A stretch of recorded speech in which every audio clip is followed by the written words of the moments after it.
une chose importante à mentionner quand on fait comme ça des laïus sur la situation, le futur de la vie sur la Terre. Il y a deux éléments qu'il faut conserver et qui sont un petit peu contradictoires, mais il faut essayer d'intégrer les contradictions. Le premier élément, c'est de dire exactement ce qu'il en est, c'est-à-dire de dire la situation est grave, l'avenir est loin d'être certain, est loin d'être prometteur, il y a beaucoup de problèmes, il y a beaucoup de difficultés.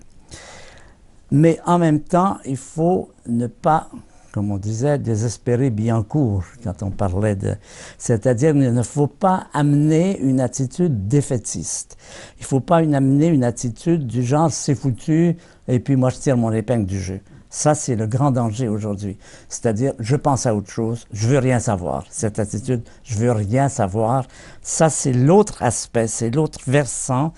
Il faut à la fois être très net, très clair, très à la hauteur de la situation, mais en même temps préserver les éléments qui peuvent donner de l'espoir. Et la meilleure preuve, et c'est celle qu'il faut donner, c'est qu'il se fait en ce moment des choses très valables, très importantes et qui portent un espoir. Nous ne sommes pas dans une situation désespérée, loin de là. J'aime bien rappeler que ce problème que nous rencontrons, ce problème de l'environnement, ce problème de l'écologie, ce problème du comportement des êtres humains par rapport à la nature, ce comportement millénaire, saccageur et tout cela, ça fait plus d'un siècle et demi que la réaction a commencé. Ce n'est pas quelque chose de nouveau. Ça commence vers les 1875, les premiers moments où des êtres humains décident de faire quelque chose. Bien sûr, depuis longtemps, on déplore ces choses-là. Même Pythagore déplorait le comportement de ses confrères par rapport aux animaux et tout cela. Mais le moment, à ma connaissance, historiquement, où des gens disent « ça ne suffit pas de déplorer », même si à cette époque, la situation n'était pas aussi grave qu'aujourd'hui. Mais l'important, c'est cette réaction de dire « nous nous comportons très mal, nous les êtres humains, par rapport à la nature, par rapport aux animaux ». C'est la grande période où on massacrait les dernières baleines, on avait tué 60 millions de bisons aux États-Unis. Il y a ce moment où des êtres humains en Californie disent « on fait quelque chose, on se regroupe ». C'est les premiers parcs nationaux, c'est Yosemite, c'est Yellowstone, c'est M. John Muir. J'aime bien parler de John Muir parce qu'il a joué un rôle important. C'est un de ceux qui ont dit on fait quelque chose, on fait faire des législations, on met la pression sur nos gouvernements pour faire quelque chose. Et depuis ce temps, il y a des quantités de progrès qui s'appellent, par exemple, les grandes conférences, Rio, Copenhague ou autres, qui bien sûr sont restées assez décevantes dans leurs résultats, mais qui ont eu un impact très important dans le sens que c'est elles qui ont mis sur le marché les mots écologie, environnement. Avant Rio, personne ne connaissait ou ne savait dans le public qu'est-ce que c'est que l'écologie. Il y a un problème d'écologie, qu'on n'en savait rien. Avant Copenhague et Nagoya, on ne connaissait pas biodiversité et tout ça sont apparus. Donc, ce que j'aime bien mettre en évidence, c'est que nous sommes dans un double mouvement de deux puissances qui s'affrontent, une puissance de détérioration qui continue et qui est non seulement qui continue, mais qui s'accroît, qui prend de la puissance. Par exemple, nous savons qu'il faut réduire des émissions de gaz carbonique de 60 à 80% pour stabiliser la température. Qu'est-ce qu'on fait? Tous les ans, l'an dernier, on l'a encore augmenté de 3%. La déforestation se poursuit, pas tellement dans nos pays tempérés, mais au Congo, en Indonésie, en Amazonie, la pollution et tout cela, ça continue. Mais en même temps, il y a cette prise de conscience qui est globale, c'est peut-être un peu optimiste, mais quand même qui est de plus en plus généralisée et où on voit, par exemple, en France, moi je vais souvent dans les différentes municipalités, les villes aujourd'hui, les municipalités sont les hauts lieux de la défense de l'environnement. C'est là qu'on interdit les pesticides, c'est là qu'on mesure les entrants chimiques, c'est là qu'il y a beaucoup de choses qui se font et on sent qu'il y a une volonté de plus en plus manifeste qui est à la fois très positive, mais aussi très tonique. Quand les gens ont l'impression qu'il se fait quelque chose, ils sont plus prêts mentalement, psychologiquement, à faire quelque chose eux-mêmes. Il y a on voit qu'on va vers quelque chose de différent. La vie va changer de façon importante parce qu'il y a des limites qu'on est en train de dépasser. Et par exemple, l'énergie. L'énergie, nous savons aujourd'hui que nous doublons à l'échelle mondiale la quantité d'énergie que nous utilisons à tous les 25 ans. Il est évident que ça, quand vous avez une exponentielle contre une constante, il n'y a pas de réponse. Donc, il y a cette prise de conscience que la vie va profondément changer. Notre mode de vie, il faut se préparer à ce changement. Aujourd'hui, on dit que chaque personne, par exemple, si on compare avec l'Empire romain, qui avait des esclaves, mais pas d'électricité, de charbon et de pétrole, et nous, chacun d'entre nous utilise la puissance équivalente à 200 esclaves à plein temps, avec nos voitures, tout cela. Donc c'est évident que ça va diminuer et qu'on va retrouver des modes de vie beaucoup plus frustres, austères, disons plutôt que frustres, et que ça, il faut s'habituer. Et ça, on n'y arrive pas vraiment. Pourquoi on n'y arrive pas? Parce qu'on n'est pas dedans. On ne sait pas ce que ça veut dire. On ne sait pas ce que ça veut dire, pas d'ascenseur, tout ce que vous pouvez imaginer qui va changer. Moi, je crois qu'on peut y arriver. Les êtres humains, ils peuvent y arriver. Ça va être un changement majeur, ça, il n'y a pas de doute là-dessus. Dans 50 ans ou dans 100 ans, s'il y a encore des humains sur la Terre, ce que j'espère, ils vont avoir un mode de vie qui va être très différent de celui d'aujourd'hui.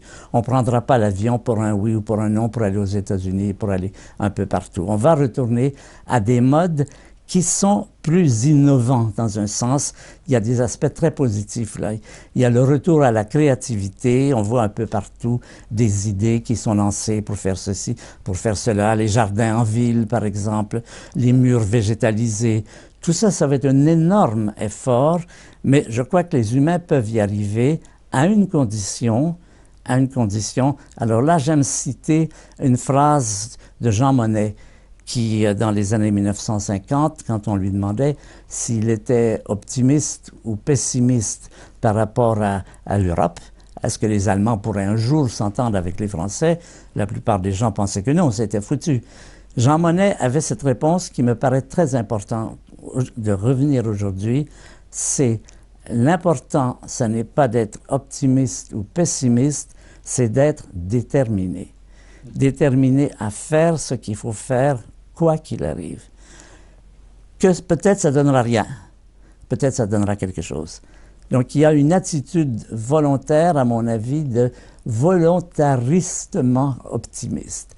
De dire je vais continuer à faire ce que je pense qu'il faut faire et adopter une attitude qui, moi, me rappelle Churchill. Eh bien, je crois que cette détermination, c'est ce qu'il faut changer dans nos attitudes.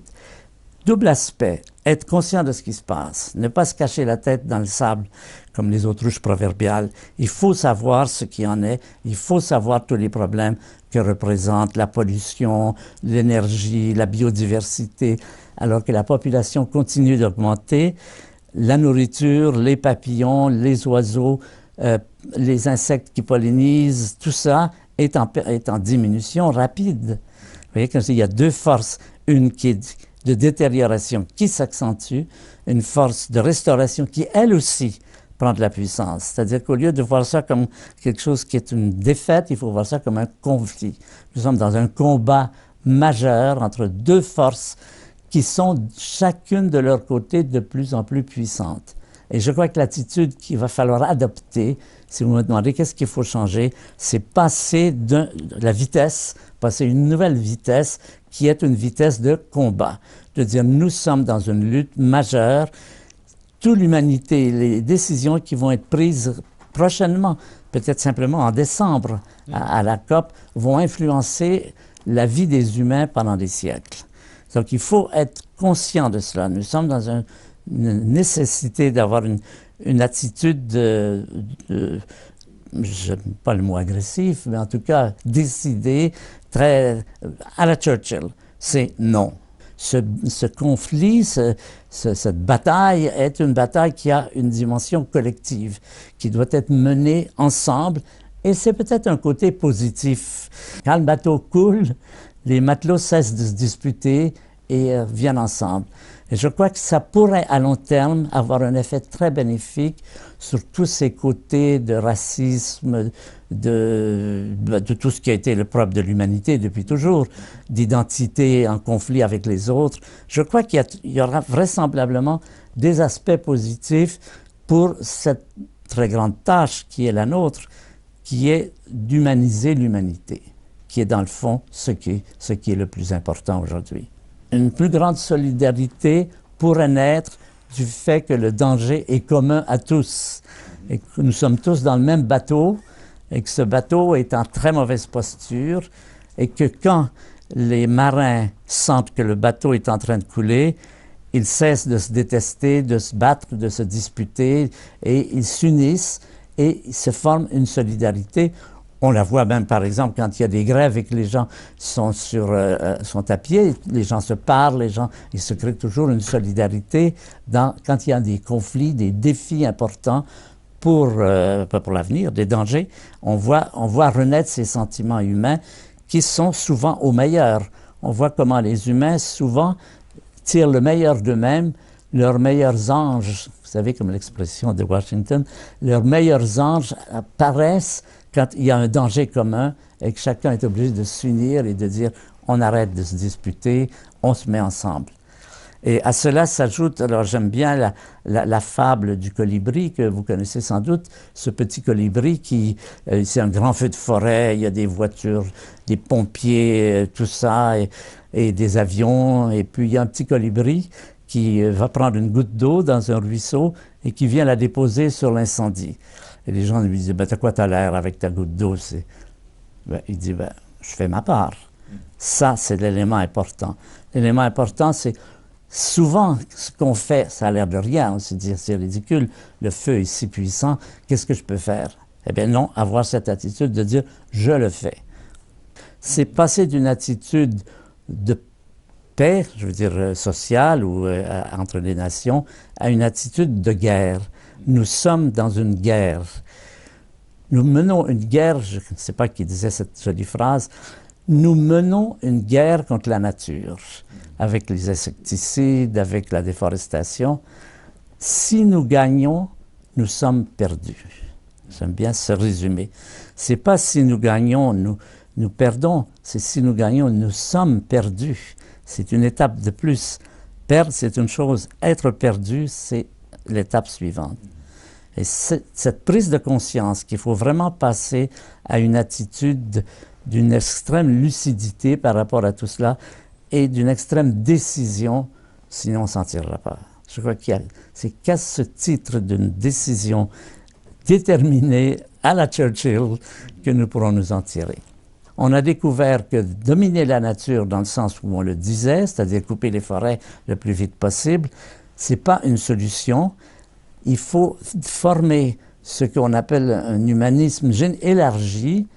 La notion d'humanisme doit comprendre tous les animaux, toutes les plantes, toute la nature. On ne peut pas se considérer, nous les humains, comme les maîtres et seigneurs et dominants, parce qu'on sait, on l'a appris, on le voit sous nos yeux, que c'est ça qui nous mène à la catastrophe. Tant qu'on n'est pas conscient de tout ce que l'on reçoit, de toute la biodiversité des plantes et des animaux, et qu'on n'en prend pas soin en arrêtant, par exemple, de verser des pesticides qui éliminent les papillons, qui sont les pollinisateurs, vous voyez, c'est tout ça fait effet domino. Vous touchez une chose, ça en débloque une autre, etc. Donc, c'est ça qui est le message aujourd'hui. On ne peut plus considérer comme l'humain étant le top de l'échelle, celui auquel tout est dû, le message de la Bible. On s'aperçoit que ça ne marche pas. Ça ne marche pas parce que ça nous amène dans le mur.